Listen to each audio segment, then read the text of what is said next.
What's up, y'all? Common Specifics episode number 1. The title of this one here is The N Word, Taking the Power Back. Let's get it. Alright, so my buddy was telling me a story. And she was telling me the story about how she had to go to a place to conduct some business. And some person was telling her something or telling her a story, and they just started saying the N-word. And it was like this person was white who was telling my friend this story, and they were acting super casual about it, right? And so we got into a whole discussion about how are you supposed to react to that, in our current climate that we're in, And I'm not going to change my opinion. I think it's super inappropriate. We both agreed on that. We're both black. But it sort of came down to not really a regret, but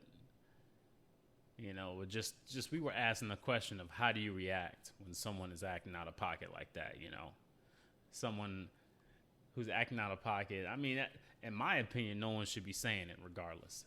That's my opinion. That's just me. I don't know. Even though I'm not going to lie. Sometimes I say it, but it's very, very seldom. Very seldom I say it. I'm talking about I play that N-word card like once, 3 times a year. All right, let's be honest. 3 times a year. Maybe even less than that, to be honest. Anyway, we started to think about, all right, what is the inappropriate time? In my opinion, it's never really appropriate to say that word. Also, we also started talking about, like, okay, what's the proper way to react to that? And it became one of those things where she was saying that she wasn't prepared for that to happen. I mean, no one's really prepared for anything crazy like that to happen, in all honesty. Some white dude just starts saying the N-word to you, and it's just like, okay, bye. Like sometimes, something happens, you get taken back by it. You're not prepared. I get that. It's like, getting into an argument with someone on like the playground when you're a kid, and then, you don't have a comeback. So you're sitting there on a bus on the way home, and you're just like, damn it, that's what I should have said, Or you think about it like, 4 hours later when you're in the shower or some shit like that. Anyway, I don't know. I guess that's, to me, I think that's one of those things where it's either you've been exposed to that situation enough times to where you can properly handle it, or handle it in a way that I guess you're not going to regret it later, or you just haven't. And then, you either you overreact and you regret it later, or you sort of don't do anything and you still regret it later, and that's all situational, and that's person to person too.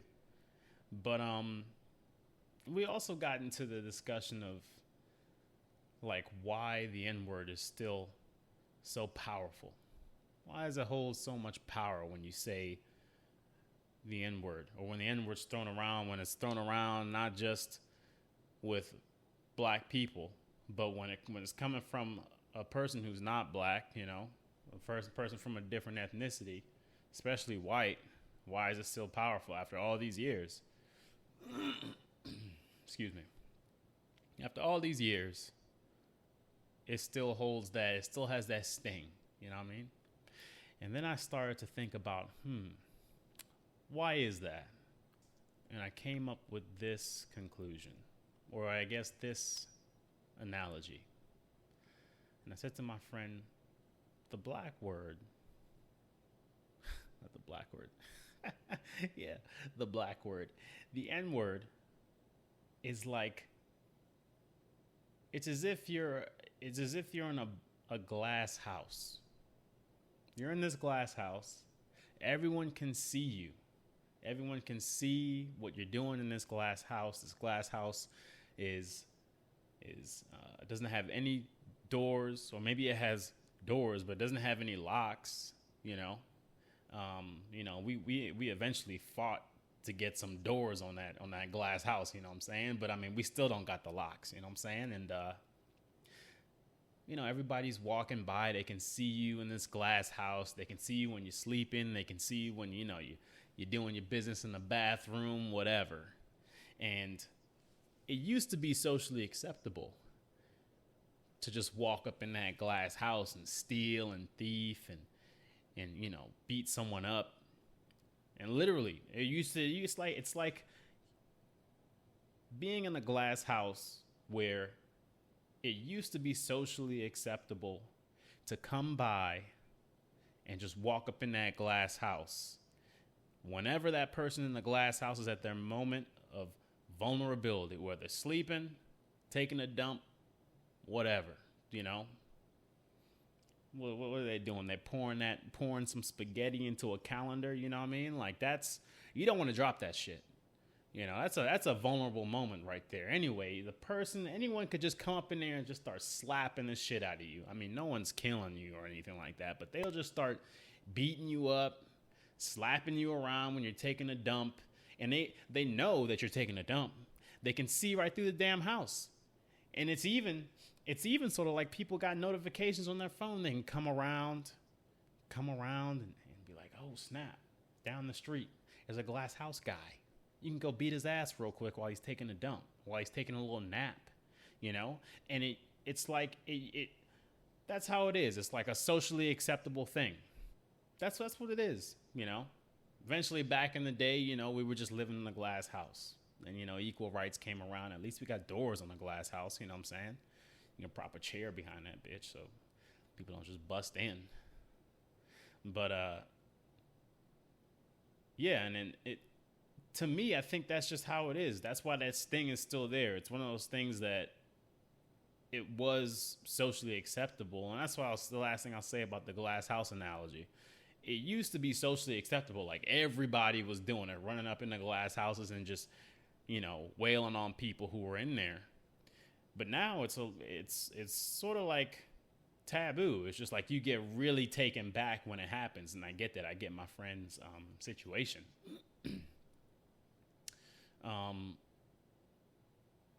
But I guess the meaning of the analogy is that there's sort of that shame that we have, you know, that shame that everybody could see. There's that shame that everyone can see. The shame is the history of, you know, black people in this nation, you know what I mean? And to sit there and to blatantly come out and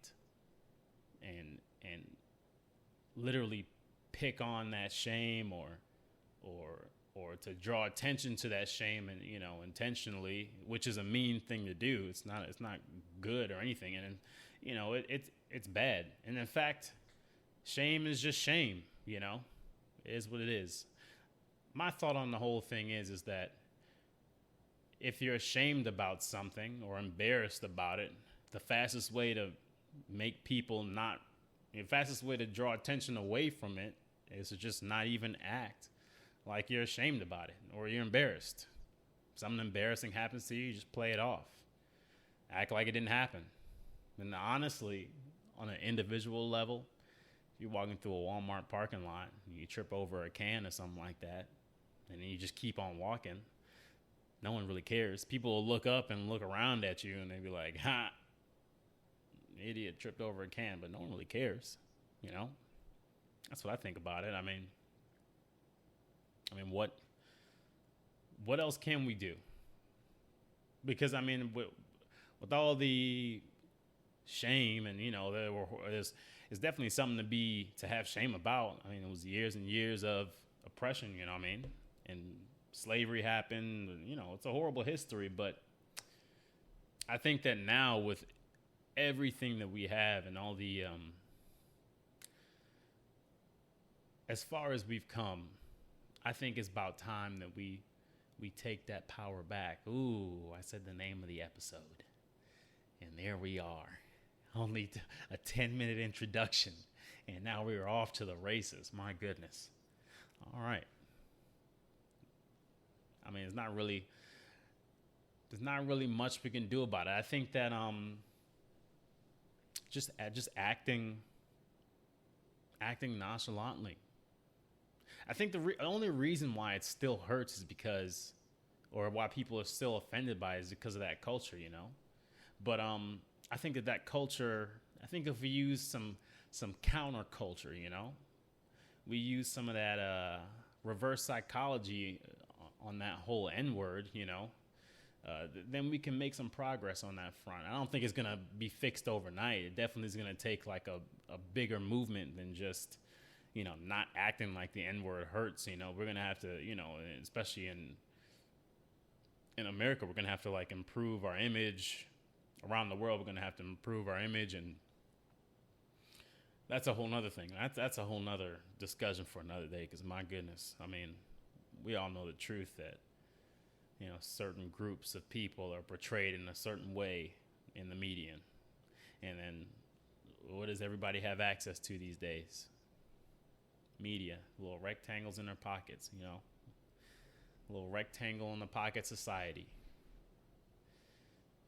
That's all it is, you know. But I mean, I think definitely, like, I mean, in all those in all those places, because I don't really know exactly where it's happening the most. I mean, it could be happening, shoot, right down the street from you. You would never know. But I would say definitely, and then in all those places where it's happening, those instances where it's happening, I wish that I can, I don't know, I wish that I can like send a message out to all the black people in the world and just tell them like, yo, don't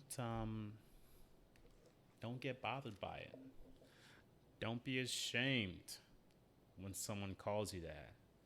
Don't get all up in arms when the N-word gets thrown around, and, you know.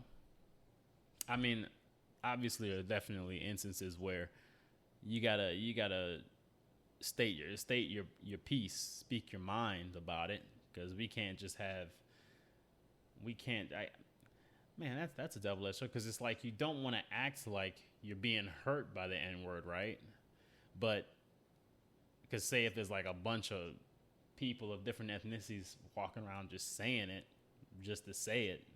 But I think that if black people really didn't care, there would be no reason for it. You know, there would be no reason for people to even say it, because I mean, dog, come on, you know, we started saying it, you know, as a term of endearment, and then what happened? Everybody, you know, wanted to be like us. Let's just be honest, man. Black people are so fucking cool. Black people are cool.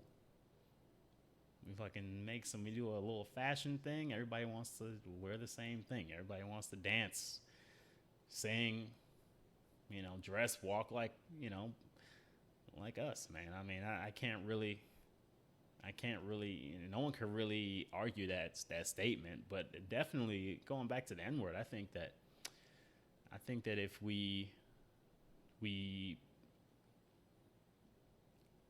let others around us know, and I'm speaking to the black people here, yeah, if we let others around us know that shit is just, it's old. It's just sort of like how slang words are,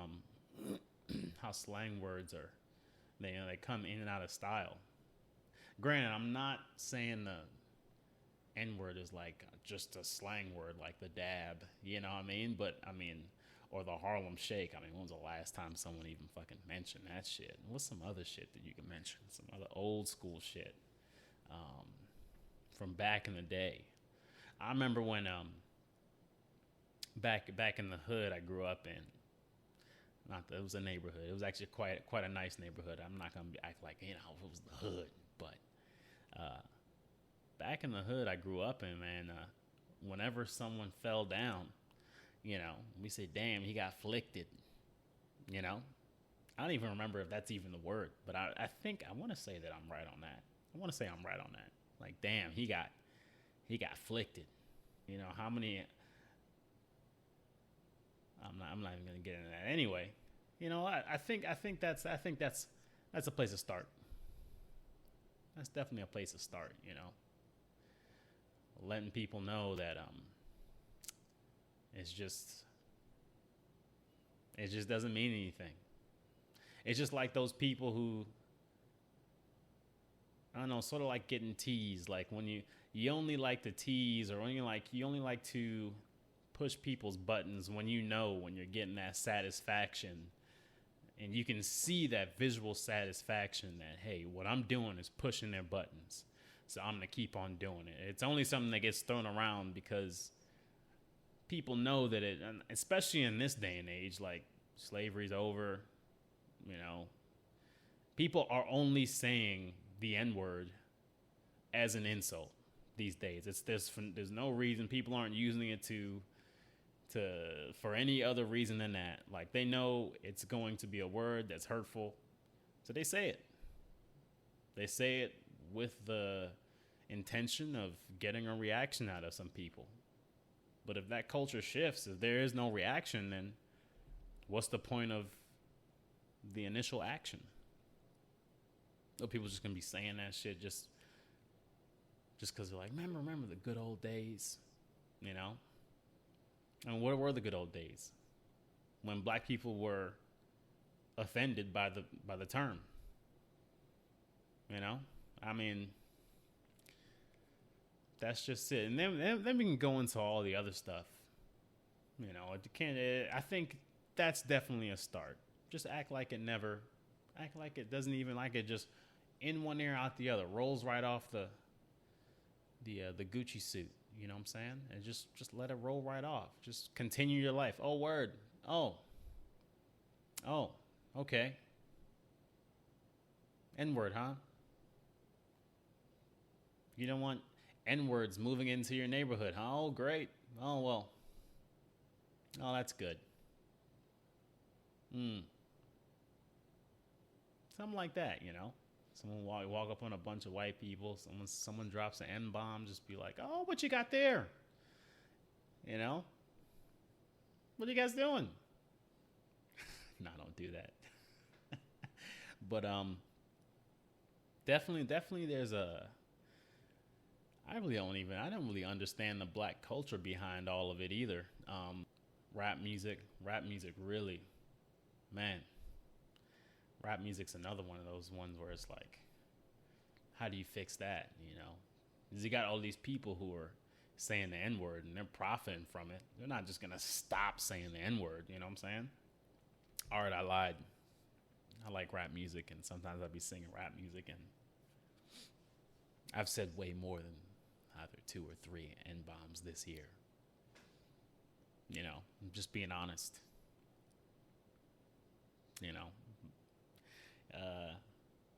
But yeah, it's definitely that. I mean, look at Eminem. He proved that you don't even need to say it to be a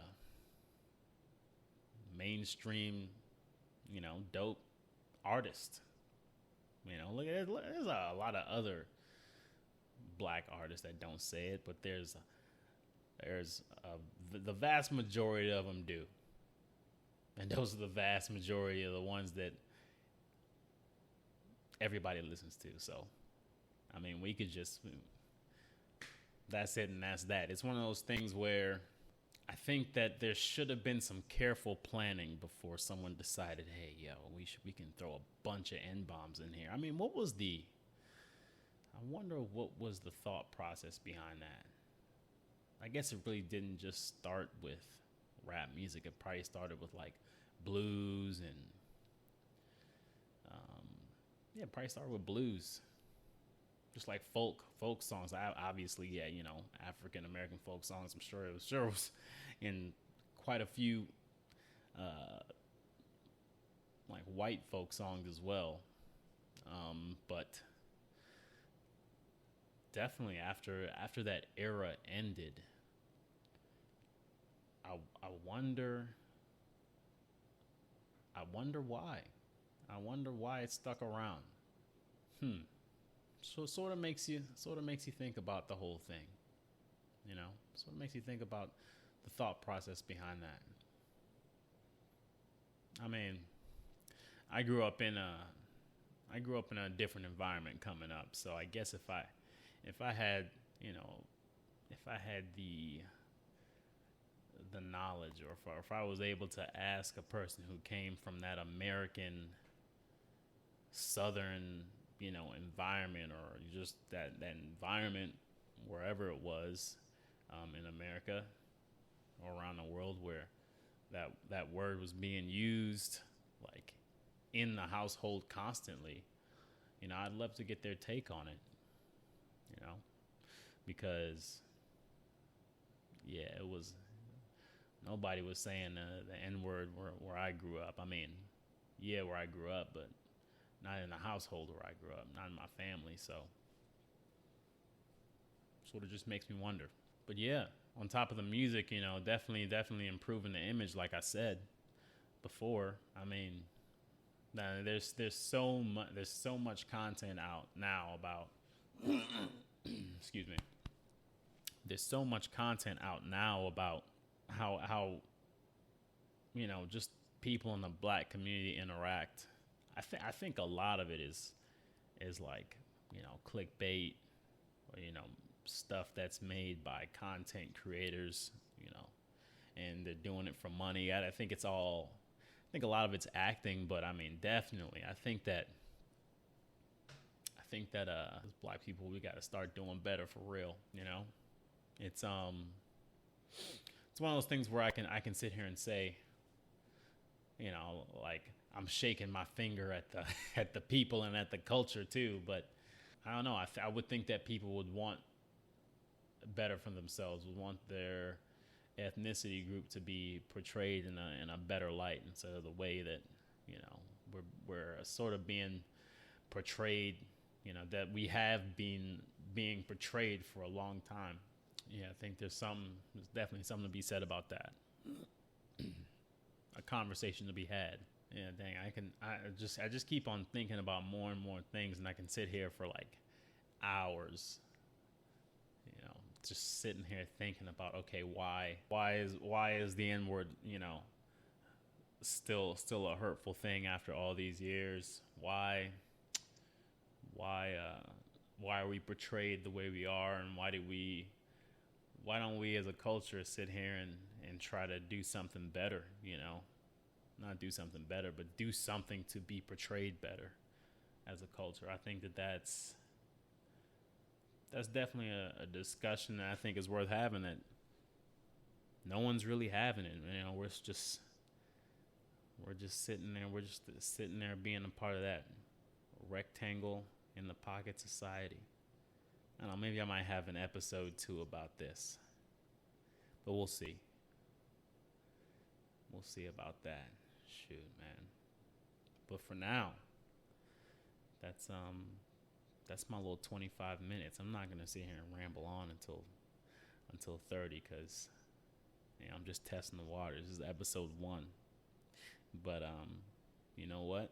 This has been a long time coming, and I'm planning on doing this. It got put off for one reason or the other. Thanks for listening. Thanks for taking your time out of your day and listening to me go on about this.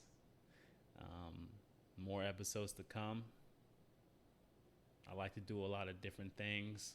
I like to speak on a lot of different things. So I'll try to keep the content diverse as well as consistent.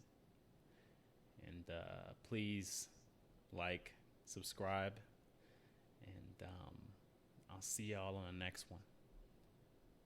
All right.